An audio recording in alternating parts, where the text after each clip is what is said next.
ओवैसी साहब एक दूसरी टेंशन में होंगे। उनकी जो यूपी यूनिट है AIMIM की, वहां भीतर खाने गर्मा गर्मी या खींचतान कहें चल रही है। BSP और आजाद समाज पार्टी के पास खोने के लिए कुछ नहीं है, जो है वो पाने के लिए।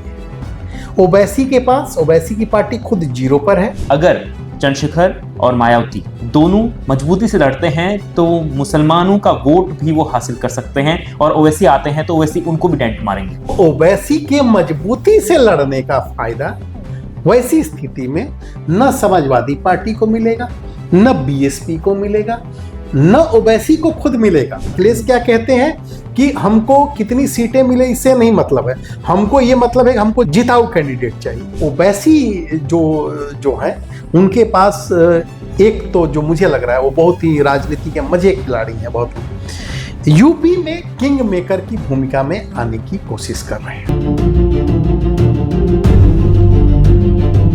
नमस्ते, यूपी टॉक में आपका फिर से स्वागत है। मेरा नाम नरेश कोश्यारी है। उत्तर प्रदेश में विधानसभा चुनाव जैसे जैसे नजदीक आ रहे हैं, वैसे ही अलग अलग वोट बैंकों की खूब चर्चा हो रही है, और इसमें सबसे महत्वपूर्ण एक वोट बैंक है, वो है मुस्लिम वोट बैंक। अब मुसलमान उत्तर प्रदेश के किसके साथ जाएंगे, और यूपी के मुसलमानों पर अगर हैदराबाद से असदुद्दीन ओवैसी अगर यूपी में पूरे 403 सीटों या किसी से अलायंस करते हैं, तो फिर अखिलेश यादव, मायावती और चंद्रशेखर पर उनका क्या प्रभाव पड़ेगा, क्योंकि ये तीन पार्टियां इस वक्त ऐसी हैं जो मुस्लिम वोट बैंक की सबसे प्रमुख दावेदार नजर आ रही हैं। इसी पर आज बातचीत करेंगे। बातचीत करने के लिए मेरे साथ विजय शंकर सर हैं। बहुत बहुत स्वागत है सर आपका। धन्यवाद। सबकी निगाहें जो हैं उत्तर प्रदेश के चुनाव पर हैं, और उत्तर प्रदेश में इस वक्त जो उत्तर प्रदेश की पार्टियां हैं, खासतौर पर जो जिनका वोट बैंक उत्तर प्रदेश के मुस्लिम वर्ग है, उनकी नज़र ओवैसी साहब पर भी है। उनको हर बार ऐसा लगता है कि हैदराबाद से भाईजान आते हैं और उत्तर प्रदेश में या किसी भी राज्य में किसी का भी काम खराब कर देते हैं, और उसका फायदा सीधे सीधे बीजेपी को मिलता है। ये सब आम बात है, सब जानते हैं। आपको क्या लग रहा है कि अगर वो इस बार आते हैं तो अखिलेश यादव, सबसे पहले अखिलेश यादव, दूसरा मायावती, तीसरा चंद्रशेखर, किसका काम ज्यादा खराब करेंगे? आपने बड़ा रोचक सवाल पूछा कि ओवैसी साहब यूपी में आते हैं तो किसका खेल या सामाजिक जो वोटों का गणित है खराब करेंगे जी। मुझे लग रहा है कि अभी आज की तारीख में ओवैसी साहब एक दूसरी टेंशन में होंगे। उनकी जो यूपी यूनिट है AIMIM की, वहां भीतर खाने गर्मा गर्मी या खींचतान कहें चल रही है, ऐसी खबरें जी। और ये खींचतान जो है उनके जो राष्ट्रीय प्रवक्ता हैं असीम बकार और यूपी के जो प्रदेश अध्यक्ष हैं शौकत अली, इनके बीच चल रही है, और माना जा रहा है ये दोनों के बीच वर्चस्व की लड़ाई है कि कौन बड़ा या किसकी चलेगी। और इसकी शुरुआत या कहें कि पब्लिक के बीच में जो ये AIMIM की इन फाइटिंग जो है उसके संकेत तब मिले जब शौकत अली ने 3 प्रवक्ताओं के नाम घोषित कर दी जी। अब देखिए पॉलिटिक्स कैसे टर्न लेती है। एक तरफ ओवैसी साहब तैयारी कर रहे थे यूपी में 200 सीटों पर उम्मीदवार उतारने की। अगर उनके पिछले यूपी चुनाव के आंकड़ों को देख लिया जाए तो जहां तक मुझे याद है 95 या 97 सीटों पर 2022 में उन्होंने उम्मीदवार उतारे थे। वहां पर क्या हुआ, उन्होंने खेल किसका खराब किया ऐसा माना जाता है। ये तो कह नहीं सकते कि अगर वोट ओवैसी साहब को नहीं अगर समाजवादी पार्टी को नहीं गए तो और ओवैसी साहब को मिले तो समाजवादी पार्टी के वोट थे, ये तो कह नहीं सकते। लेकिन ऐसा माना गया कि कई ऐसी सीटें रहीं जहां समाजवादी पार्टी के उम्मीदवार जितने वोटों से हारे उससे ज्यादा वोट ओवैसी की पार्टी के उम्मीदवार को मिले। मसलन मैं देख रहा था कि एक आंकड़ा, जैसे बिजनौर में जो समाजवादी पार्टी का उम्मीदवार है वो 1445 वोट से चुनाव हार जाता है, और वहां पर AIM का जो उम्मीदवार है उसको 2290 वोट से अधिक मिलते हैं। सीधे सीधे प्रभावित हो गया। हाँ, मैंने इसी तरह से सहारनपुर की एक सीट है नकुड जी, वहां पर समाजवादी पार्टी का उम्मीदवार 315 वोट से हार जाता है जी, और AIMIM को मिलती है 3500 प्लस वोटें जी। शाहगंज में 719 वोट से जी। AIMIM के उम्मीदवार को 2500 से अधिक वोट है। इसी तरह कई और सीटें हैं, उन अगर आंकड़े देखेंगे हम लोग तो ज़्यादा उसमें बातें बढ़ेंगी। लेकिन सवाल अब ये उठता है, अगर हम यूपी के बैटलफील्ड को आज की तारीख में देखते हैं और पिछले चुनाव से तुलना करते हैं कि किसके पास लूज करने के लिए ज़्यादा है और किसके पास पाने के लिए ज़्यादा है ओवैसी की एंट्री से, तो आज की तारीख में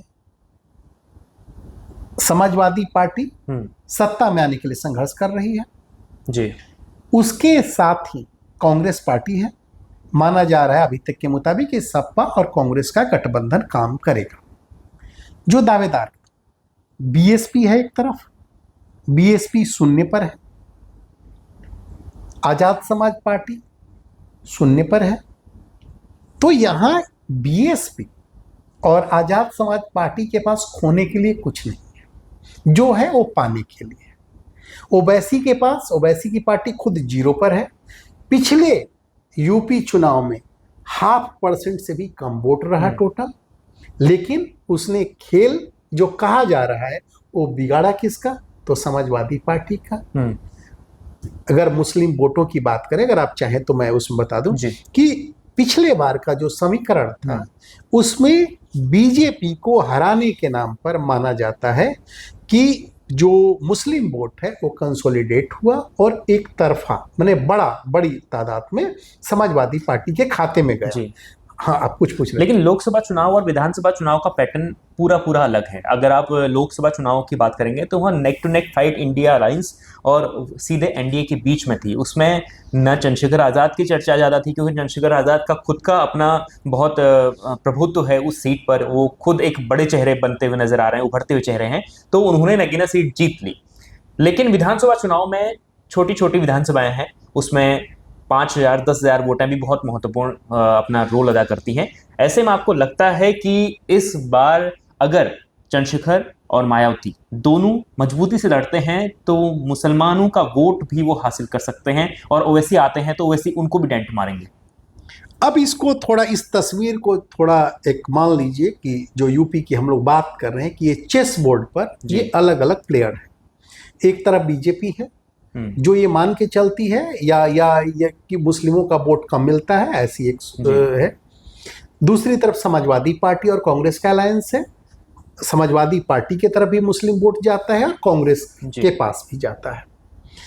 तीसरी, जैसा कि ओवैसी हैं जो 200 सीटों पर लड़ने की बात कर रहे हैं, मान लीजिए कि बहुत मजबूती से, या अगर कोई अलायंस नहीं बन पाता है या वो कोई एक दूसरा एक छोटा अलायंस बनाते भी हैं किसी और के साथ, तो ऐसी स्थिति में वो एक तीसरे दावेदार मुस्लिम वोट में हो जाएंगे। चौथे चंद्रशेखर हैं। अगर ये 4 हम दावेदारों की बात करते हैं तो अब मुस्लिम मान लीजिए कि किसी एक सीट पर, जहां पर जैसे अगर यूपी का पूरा समीकरण देखें तो 20% के आसपास आबादी है मुस्लिम वोटों की। 14 जिले ऐसे हैं जहां पर 25% से ज़्यादा मुस्लिम है, और 143 सीटें ऐसी हैं जो माना जाता है जहां पर मुस्लिम वोटों का असर है। लेकिन अगर बहुत इफेक्टिव तरीके से देखें तो 73 सीटें, 70 से अधिक सीटें ऐसी हैं जहां 30% से अधिक मुस्लिम आबादी है। मान लीजिए कि वहां पे समाजवादी पार्टी भी एक मुस्लिम कैंडिडेट देती है और दूसरा बीएसपी भी मुस्लिम कैंडिडेट देती है, चंद्रशेखर भी मुस्लिम कैंडिडेट देते हैं और ओवैसी भी मजबूत मुस्लिम कैंडिडेट देते हैं, तो मुस्लिम वोट तो बटेगा ना।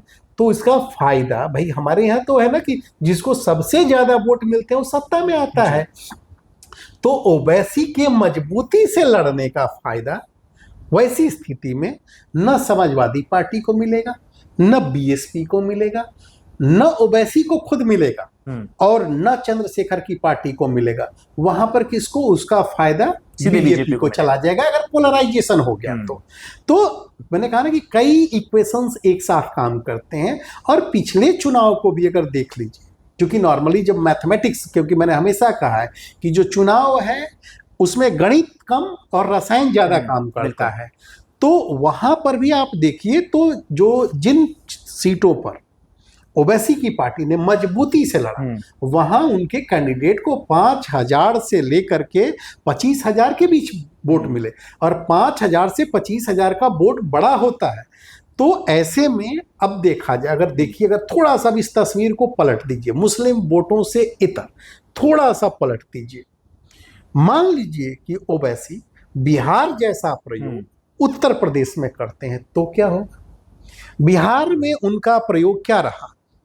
सवर्ण, दलित और मुस्लिम तीनों को टिकट दिया, और यूपी में भी बहुत से ऐसे उम्मीदवार आएंगे जो जिनको टिकट नहीं मिला रहेगा, या जो जिसको कहते हैं ना कि जो एक केमिस्ट्री, जो विनिंग कॉम्बिनेशन है या बनाने की कोशिश होगी, उसमें अगर ओवैसी उन सीटों को अपनी A++ कैटेगरी की, जहां जीतने की संभावना, वहां सवर्ण उम्मीदवार को डाल देते हैं, जहां जरूरत है वहां देख रहे हैं दलित उम्मीदवार को डाल देते हैं, जहां मुस्लिम उम्मीदवार को डाल देते हैं। तो ये फॉर्मूला, अगर इस फॉर्मूले को अडॉप्ट करते हैं, आगे बढ़ते हैं, तो किसको नुकसान होगा? आप देखिए, समाजवादी पार्टी का क्या फॉर्मूला है? PDA, पिछड़ा दलित अल्पसंख्यक, इसमें उनका पिछड़ा भी आ जाएगा, दलित भी आ जाएगा, अल्पसंख्यक। और नया अखिलेश यादव ने फॉर्मूला दिया है PDA का, कभी अगड़ा भी आता है, पंडित भी आता है। वो तो है ही PDA का पंडित जी। तो ये उनमें सवर्ण में, तो वहां पे वो ये सीधे अखिलेश के वोट बैंक को डेंट मारते दिख रहे हैं। अगर ऊपर से नीचे ग्राफ हम अगर लगाएं कि किससे ज्यादा नुकसान होगा, तो जितनी हमने अभी तक चर्चा की है, तो उसके मुताबिक ऊपर में अखिलेश यादव रहेंगे, नीचे फिर मायावती रहेगी, फिर चंद्रशेखर रहेगा, फिर आखिरी में खुद ओवैसी रहेंगे। खुद नहीं कह सकते, कैसे कैंडिडेट रखते हैं। मैंने तो वही कहा, अभी मैंने आपके एसपी का जो एसपी और कांग्रेस का जो वोट बैंक है, उसमें डायरेक्ट सेंधमारी करते दिख रहे हैं। इसी तरह बीएसपी का जो अपना जिस फॉर्मूले पर बढ़ रही है, वो DRBO है, यानी दलित, राजपूत, ब्राह्मण, ओबीसी। यहां पर मान लीजिए अगर ओबीसी को छोड़ दें, मुस्लिम वोट को भी अपनी तरफ खींचने की, चूंकि पश्चिमी यूपी में अच्छा खासा प्रभाव है, वहां भी डेंट मारते दिख रहे हैं। चूंकि दलित को भी वो टिकट देते दिखेंगे, आपको सवर्णों में राजपूत और ब्राह्मण भी होंगे, और मुस्लिम पर भी। इसी तरह अगर आप आजाद समाज पार्टी को देखें, जो 45 सीटें उन्होंने 45 पर उन्होंने जो उम्मीदवार थे, कि बिल्कुल आजाद समाज पार्टी की स्ट्रेटजी बहुत हद तक बीएसपी से मेल खाती दिख रही है। तो वहां उन्होंने क्या किया? 18 दलित, 16 ओबीसी, 10 मुस्लिम और 1 सिख उम्मीदवार उन्होंने आगे किया है। तो अगर बिहार मॉडल पर ओवैसी आगे बढ़ते हैं, जिसमें सवर्ण भी है, दलित भी है, मुस्लिम है, और अगर अखिलेश के फॉर्मूला, अखिलेश क्या कहते हैं कि हमको कितनी सीटें मिले इससे नहीं मतलब है, हमको ये मतलब है कि हमको जिताऊ कैंडिडेट चाहिए।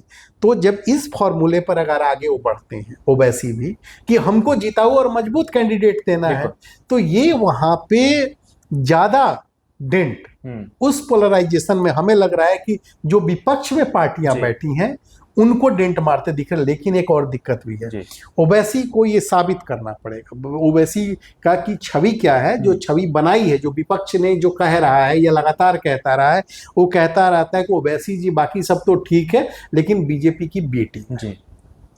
तो ओवैसी एक तरफ वो उन्हें ये साबित करना है, ये कहना है कि भाई वो इंडिपेंडेंट तरीके से चुनाव लड़ रहे हैं, वो किसी की AB टीम नहीं है, जो नॉर्मली वो कहते रहे हैं।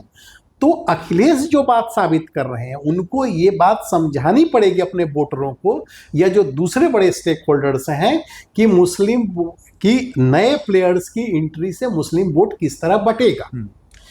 लेकिन पिछले कुछ समय में जो एक ट्रेंड दिखा है, उसकी भी बात इसलिए करनी जरूरी है कि ये भी देखा गया है कि मुस्लिम वोट बैंक भी कई खांचों में बट रहा है, अब एक तरफा नहीं जा रहा है जी। उसमें मुस्लिम महिलाएं अपने तरीके से वोट कर रही हैं, मुस्लिम पुरुष अपने तरीके से कर रहे हैं, और मुझे लग रहा है कि इसमें जो जैन जी है, जो मुस्लिम युवा है, वो अपने तरीके से अपने मुद्दों पर वोट कर रहे हैं।